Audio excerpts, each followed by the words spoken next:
Bien, quiero darle la bienvenida a esta nueva edición, este segundo programa de LP, Las Palabras. Nuestro programa se transmite a través del canal de YouTube. Hoy estamos con la cantante, docente y escritora Patricia Villas. ¿Cómo estás, Patricia? Bueno, gracias por la escritora. ¿Escribiste un libro? Sí. Sí, escribimos un libro, El cantante popular y la interpretación. Ahí va. Que fue editado por Editorial Melos, Ediciones Musicales. Nosotros con ese libro ganamos el Fondo Nacional de Artes para poder escribirlo. Lo escribimos junto al percusionista Rodolfo Sánchez. Y es un libro sobre la metodología de la interpretación. Ahí está. El motivo de este encuentro es el espectáculo teatral musical que vas a estar dando el próximo 9 de agosto y 6 de septiembre. Sí. ¿En el Teatro Payró? En el Teatro Payró, sí. Perfecto. Sí. Esto queda aquí tengo la data, en calle San Martín 766, los decimos para que la gente lo escuche y no se equivoque el número. Esto es en Capital Federal. Las entradas en general, decimos el precio, 16.000 pesos, y estudiantes y jubilados 12.000. Sí, y ahora en esta última semanita hay una promoción. BBC de 2 entradas. De perfecto. 2 entradas por 18.000. Eso está bueno porque es popular. Sí. Y está bueno, porque nosotros lo que queremos es que vengan a verlo y que no sea un problema lo económico, digamos. Porque es un espectáculo muy, muy original y muy diferente. La dirección está a cargo de Alejandro Cancela. Después tenemos a los músicos que integran el elenco, además de vos, Patricia Villas. Está en la dirección musical Pedro Secchi y en el bandoneón Bruno Lodueña. Sí, Pedro Secchi además está en guitarra. Perfecto. Sí. ¿Cuál fue el motivo, más allá de tu vocación de cantante, de querer investigar sobre Gardel? ¿Cuándo empieza ese interés por él?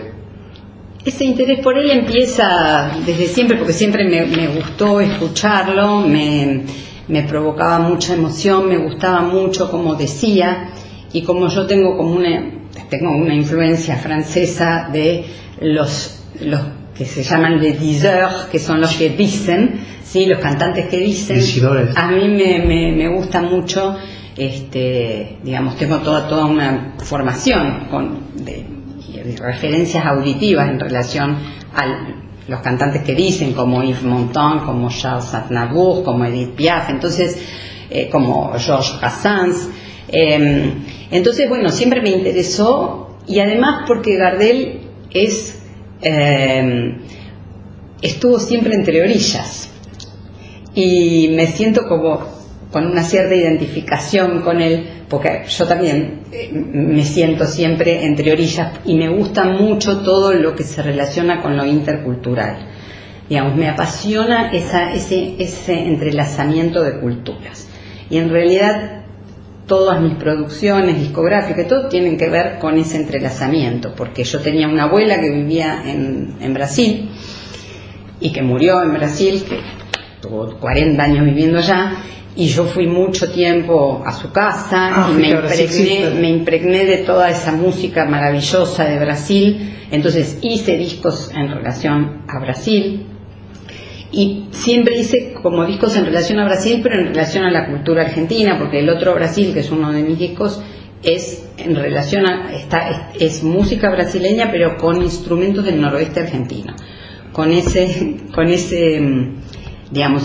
proyecto ganamos el fondo subsidio, un subsidio del gobierno de la ciudad que estuvo muy bueno y que nos permitió hacer la grabación, que la hicimos con gente de La Rioja. ¿En ese disco fue que mezclaste instrumentos de aquí, Argentina, con instrumentos de Brasil? Sí, con las canciones brasileñas con instrumentos del noroeste argentino. Ahí está, perfecto. Por eso se llama El Otro Brasil. ¿Cómo? Sí.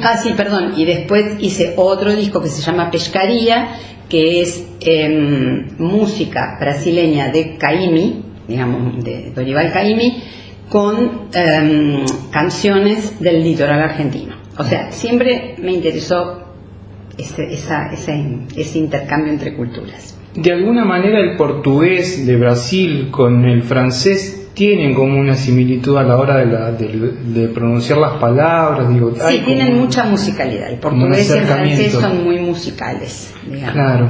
Sí. ¿Vos venís de descendencia francesa? Sí. Claro. Sí. ¿Cómo fue cuando iniciaron la investigación para este proyecto? ¿En qué cosas hicieron más hincapié? ¿En qué cosas más se centraron sobre la vida de Gardel?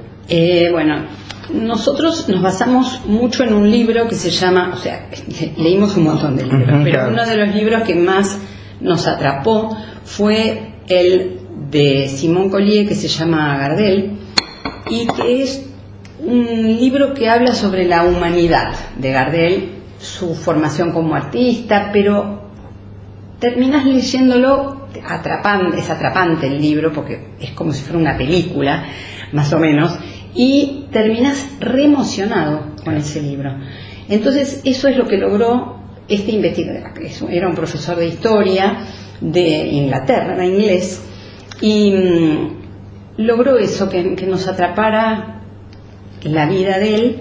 Y entonces a partir de ahí empezamos. Bueno, después está en el 2015 nosotros presentamos el espectáculo que fue declarado de interés cultural, y también lo presentamos en el Senado de la Nación, y lo presentamos en el Festival de Rosario, y después acá hicimos en la Biblioteca Café, en el Teatro El Vitral, en el 2016 también. Después vino la pandemia, claro. Queríamos presentarlo en el Pairó en el 2020, pero vino la pandemia y recién ahora, este año, lo pudimos presentar. Pero reescribimos el guión. Ahí está.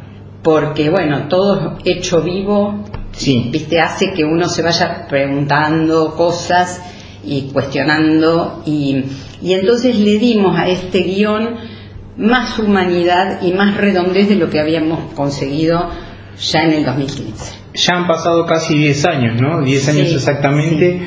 Quiero preguntarte, desde ese 2015 hasta hoy, sí. Que han pasado 10 años, ¿hubo cosas que pudieron descubrir nuevas, que pudieran enriquecer el guión de la obra? Sí. Leímos, bueno, está el libro de Piña también, que está buenísimo, sí. sobre Gardel, que me lo leí todo también. Un libro muy apasionante también. Y como que lo pudimos reescribir desde ese lugar, desde lo que nosotros queríamos decir, que era Gardel no es una foto, no es un cliché, no es un estereotipo, sino es un ser humano y es un gran artista. Y entonces siempre digo que deberíamos todos los artistas conocer la historia de Gardel, además de su música maravillosa, porque además fue compositor también, y deberíamos conocer, porque deberíamos seguir todos la huella de Gardel, porque fue un adelantado de la época.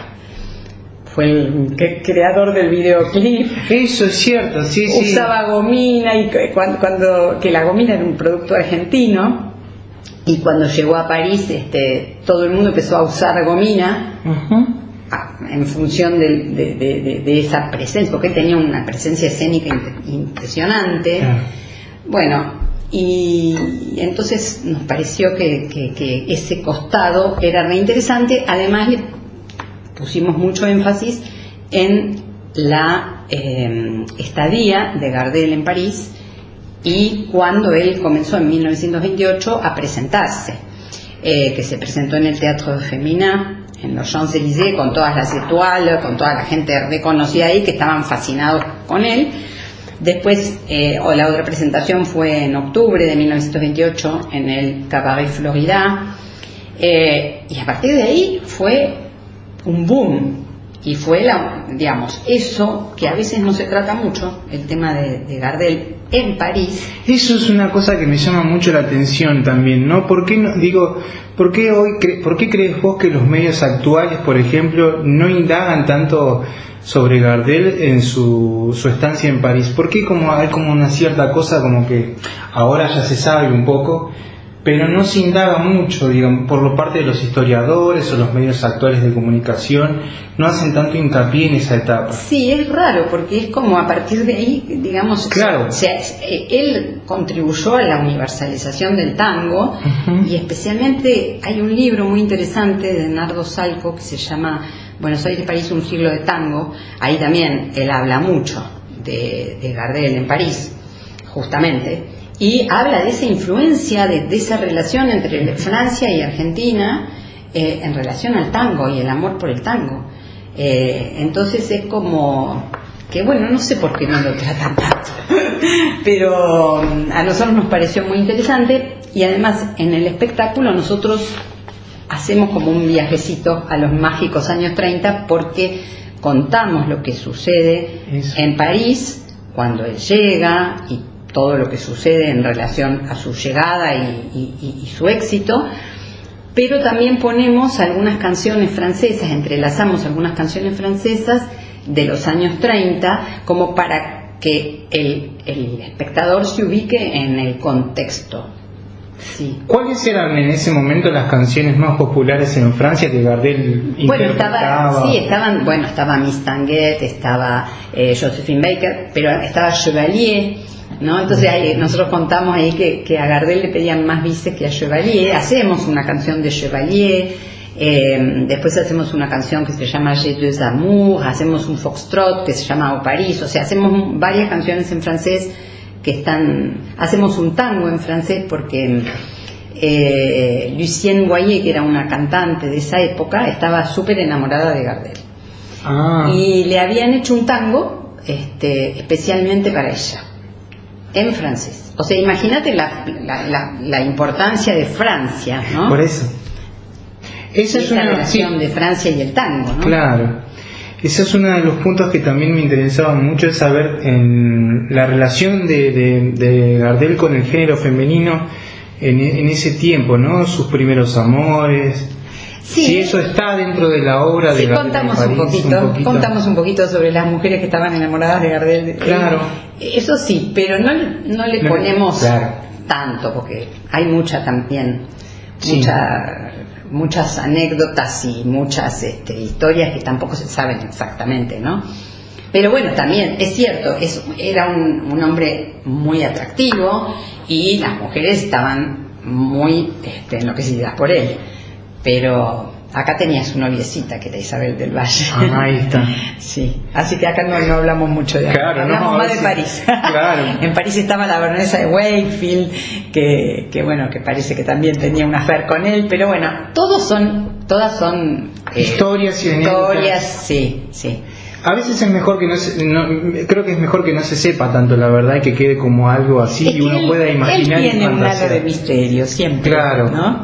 Sí, tiene todo un halo de misterio. Además, como también pensá que en los años 30 no había redes, no había internet, no había nada. Yo no sé cómo hizo este hombre para hacer tantas cosas, te digo. Vos lo decís, yo vi un posteo que vos hiciste, sí, que estás estás vos siendo filmada y decís sin redes, sin internet, Gardel conquistó París. Gardel conquistó París en los años 30, sí.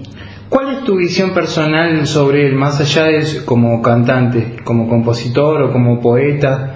¿Cuál es tu visión de él, tu visión personal como ser humano? Yo te pregunto esto porque varias veces me he cruzado con un reportaje de Antonio Carrizo que le hace a Tita Merelo. Sí. Y Tita Merelo decía que Gardel era un hombre muy tímido, que era un tipo muy generoso, muy adelantado, pero que tenía cierta timidez. Y no sé exactamente eso sobre la timidez, pero sí hay muchas anécdotas que hablan de él como un ser absolutamente generoso. Y eso también me parece hermoso. Generoso con los cantantes, también generoso con la gente que lo iba a ver. Incluso nosotros ahora nos vamos a ir a Paraná. Es cierto, el 22 de agosto. El 22 de agosto vamos a hacer Gardel en Paraná. Y justamente Nilda Godoy, que es la organizadora de todo, porque es la directora de la Escuela de Música de allá, y que nos está organizando todo el show, y vamos a ir a dar también un seminario. Ella nos contaba que Gardel estuvo en Santa Fe y que no entraba toda la gente, ¿no?, en el lugar donde iba a cantar, y que él salió a cantar así al balcón y cantó a la gente que estaba afuera, y eso siempre lo hizo, incluso cuando hay unas anécdotas también sobre sus giras, donde él siempre le decía, bueno, pero por favor, si esta persona no tiene dinero, déjelo pasar. Ahí está. Sí, hay muchas anécdotas sobre eso. ¿Cómo hicieron con el director para resumir una vida tan intensa en la obra? Porque es una obra que dura casi una hora y media. Sí, 1:20 dura más o menos, sí. Y es una de las cosas que también me llamaba mucho la atención, es cómo hacer para resumir una vida tan intensa. Digo, ¿en qué cosas hicieron más foco? ¿Qué cosas interesantes? Bueno, más allá de obviamente su estancia en París. Sí. Hicimos foco también en la madre. Ah, eso sí. Sí, hicimos foco en la madre. Y en esa relación que él tenía con su madre. Tratamos de poner como los hitos más importantes, pero siempre la escritura de un guión es tratar de que el espectador, digamos, se meta en el cuento. Claro. Entonces yo voy contando la vida a través de diferentes voces, porque son diferentes voces. Es una obra como polifónica, es una especie de unipersonal, porque en realidad yo estoy acompañada por Pedro Sechimitarra y Bruno Ludueña en bandoneón, que son los músicos, pero bueno, yo sostengo, digamos, esa obra porque voy contando un cuento. Vos tenés un vestuario incluso, que está adaptado a la época, como que en un momento encarnás la figura de la mamá. Sí, en un momento sí. Y digamos, lo que hacemos es eso, es conectar al espectador con lo emocional. Sí. Entonces por eso el espectador se sorprende, porque es una obra original, digamos, es como diferente, porque no es ni un recital ni una obra de teatro convencional. Claro. Es un cuento, yo te diría que es un cuento que hay que contarlo de manera atrapante, digamos, por eso utilizamos, digamos, voces desde el punto de vista matices en la voz, porque si no, imagínate que 1:20, ¿no? Claro. Pero donde lo hacemos como que el espectador viaje y entre en ese mundo de los años 30. ¿Cómo es que tuvieron acceso a ese material epistolar de Gardel con la mamá? Mira, está en los libros. De Berta, sí, con Berta. Está en los libros, ahí, digamos, con todos los libros que leímos. Sí. Está eso en los libros. Están también diarios de la época, como el Diario Crítica. Están, digamos, está la voz de Gardel, digamos, en los diarios, ¿no? En el sentido de que cuenta cosas. Entonces fuimos, tomando desde ahí y fuimos entrelazando, ¿no?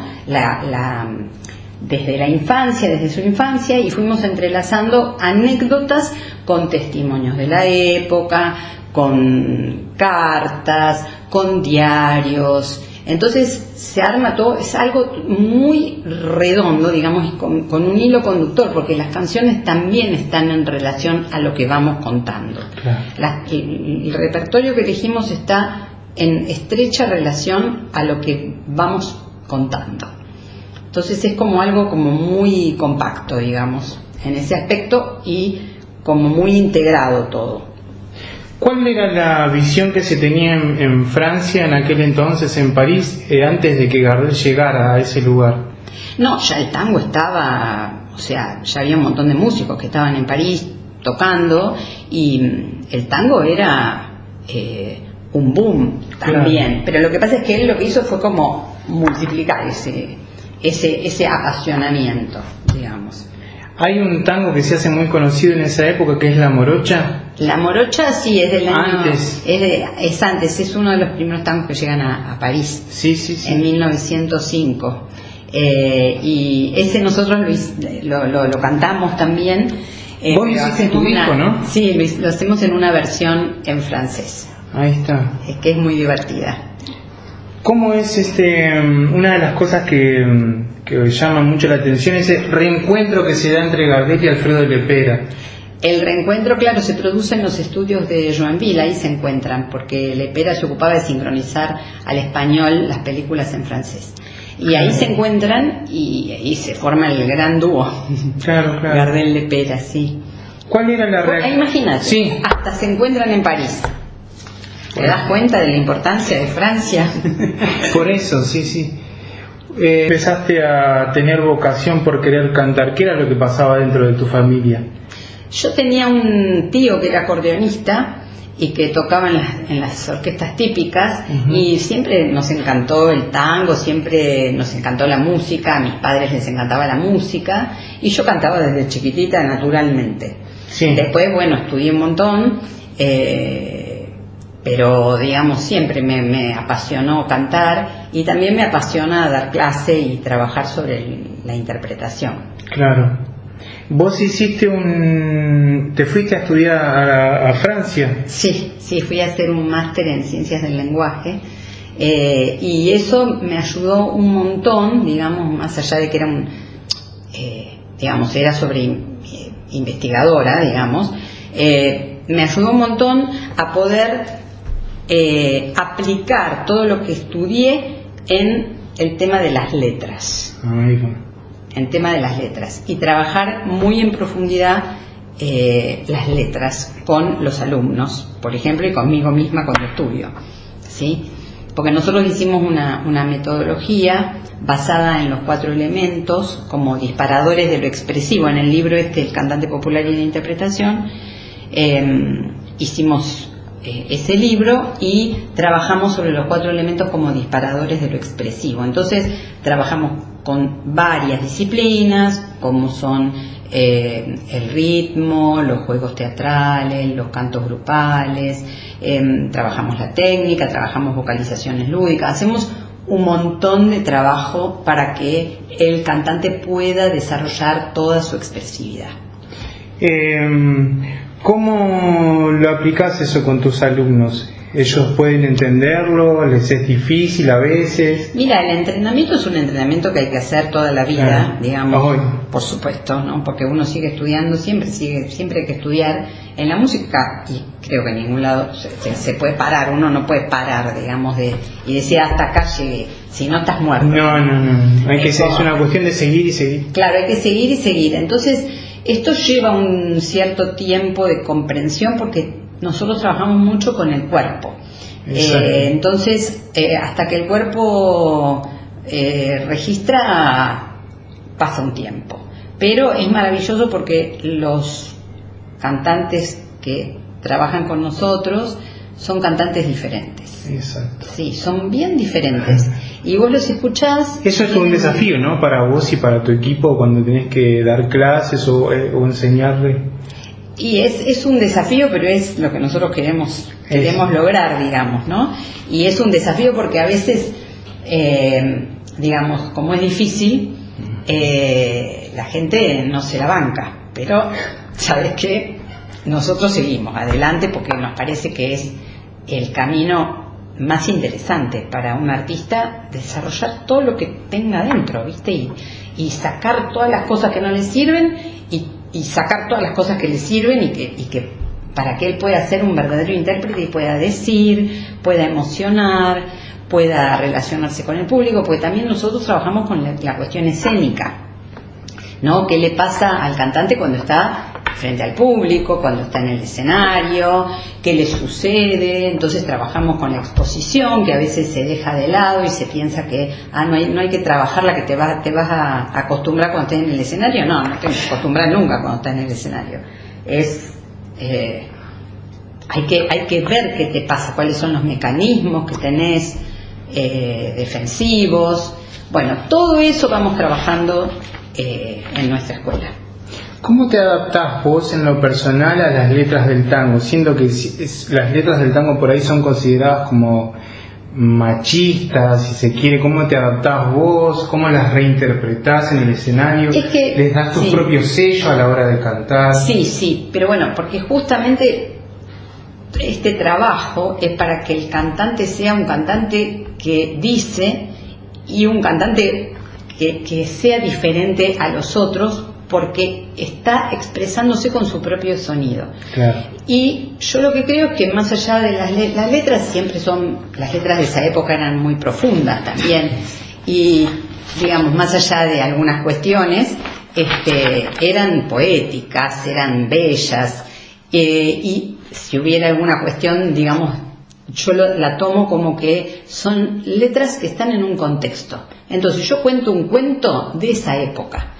Y a veces, sí, lo que decía en otra entrevista, que uno a veces canta para darse cuenta de todo lo que, ¿no? De toda la digamos, lo que pasó con la mujer, por ejemplo, ¿no? Estas letras machistas, ¿no? Bueno, hoy estamos acá, en ese momento, en otro contexto, estábamos en este punto. Sí. Y entonces me parece interesante también porque nos ayuda a no olvidar. Un revisionismo. Claro, yo digo, el intérprete es alguien que te ayuda a no olvidar. Claro. Tanto lo bueno como lo malo, ¿no?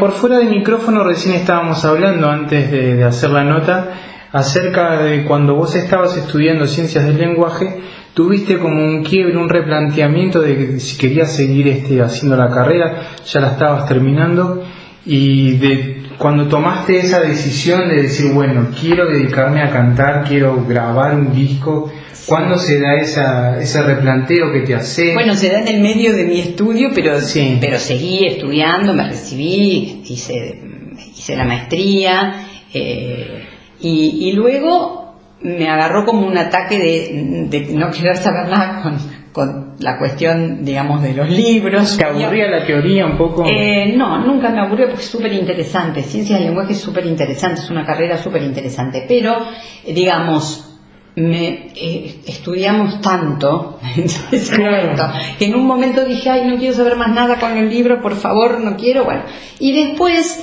eso dije, no. Todo esto me sirve un montón. Entonces, ¿qué hago con todo esto que estudié para aplicarlo a mi carrera artística, ¿no? Y mi carrera de docente también. Claro. Entonces, pude integrar. O sea, siempre uno puede integrar. ¿Vos abriste después tu propia escuela? Sí, con Alejandro Cancela tenemos la escuela de interpretación, una escuela de interpretación, y somos como pareja, se llama pareja pedagógica porque trabajamos los dos juntos. Sí. Alejandro es actor y director de teatro, y entonces juntamos como nuestros conocimientos, nuestras experiencias, por eso pudimos escribir el libro y seguimos trabajando con esta metodología, que da muy buenos resultados porque los cantantes que estudian con nosotros están muy felices porque se les abre como un camino totalmente diferente y empiezan a pensar el espectáculo desde otro lugar, no solamente, digamos, en la elección de las canciones, ¿no? ¿Para qué decir? ¿Qué quieren decir con la elección de las canciones? ¿No? Es todo como un replanteo. No nos vamos a la profundidad. Uh-huh. Y eso hace que sea muy atrapante. Vos recién, esto de la elección de las canciones, vos en el 2009 grabaste el disco Lejana Tierra Mía. Sí.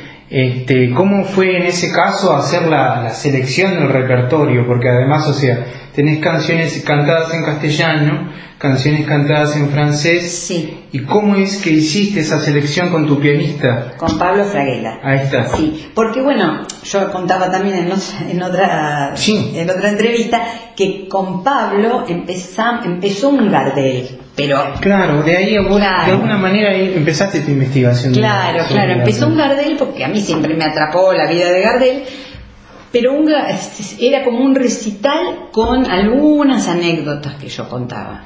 Entonces fue como esa primera época, ¿sí? Uh-huh. Cuando Alejandro Cancela vino a ver uno de esos recitales, me dijo, me parece que sería muy interesante que profundizáramos sobre esto y que hiciéramos una obra que tuviera visos teatrales también. Ahí está. Entonces ahí empezamos a escribir el guión, después lo presentamos en el 2015, en el 2016, y luego decidimos reescribir el guión para presentarlo ahora. Claro. Sí. Actualmente, ¿cómo es en Francia? Vos vas y venís. Bueno, hace mucho que no. Hace mucho, o en ese momento.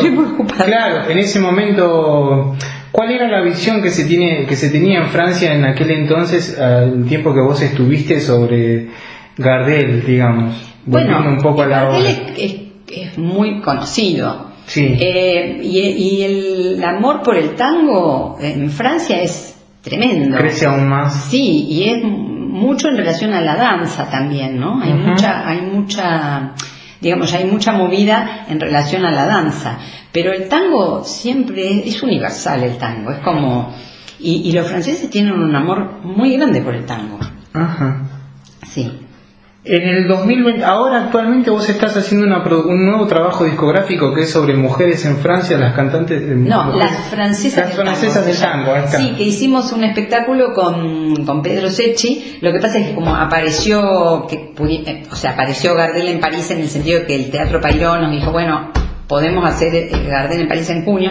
Entonces corté todo eso.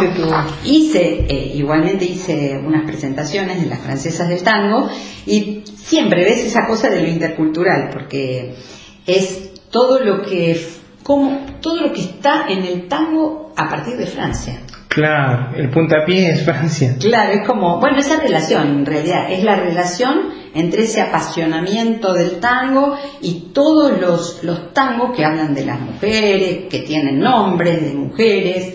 Entonces, bueno, ese fue mi planteo de eso. Pero bueno, eso es es un recital con algunas charlitas, pero no tiene nada que ver con este espectáculo, porque este espectáculo es más una obra.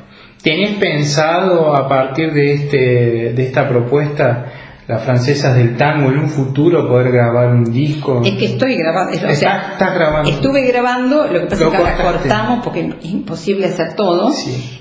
Pero después sí vamos a seguir con la grabación, porque es muy lindo, porque son tangos en francés, tangos en castellano, sobre las mujeres francesas, y después, bueno, yo cuento anécdotas ahí.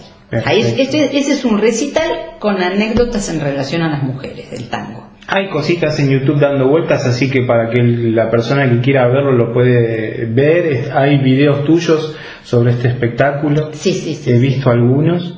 Sí. Es linda, es muy interesante, claro. La historia también. Sí. Quiero mencionar las fechas que vas a dar. Es el próximo 9 de agosto y 6 de septiembre, ¿no? Sábado 9 de agosto y sábado 6 de septiembre, y el 22 de agosto vamos a estar en Paraná, en el auditorio Walter Prince.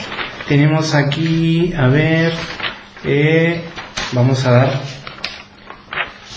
El concierto va a ser a las 8 de la noche en el Teatro Payró, la calle San Martín 766, así que los esperamos a todos ahí. Sí, bueno, los esperamos porque se van a sorprender. Es un espectáculo muy original y muy trabajado. Exacto, sí. Muy trabajado. La verdad que hicimos un trabajo muy consciente y muy fuerte, y es un trabajo que exige una gran concentración, porque llevarlos a todos a pasear no es fácil.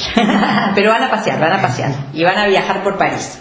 Así que no se lo pierdan, estén todos ahí. Bueno, muchísimas gracias, Iván. No, gracias a vos, Patri. Y bueno, gracias a nuestro colaborador también, Jorge. Sí, muchas gracias. Le agradezco mucho por este encuentro. Sí. Así que bueno, estamos en un próximo encuentro futuro, nos veremos pronto, y nos vemos todos el día de la presentación de la obra. Bueno, el próximo 9 de agosto y 6 de septiembre. Bueno, muchísimas gracias, Iván. Muchas gracias, Patri.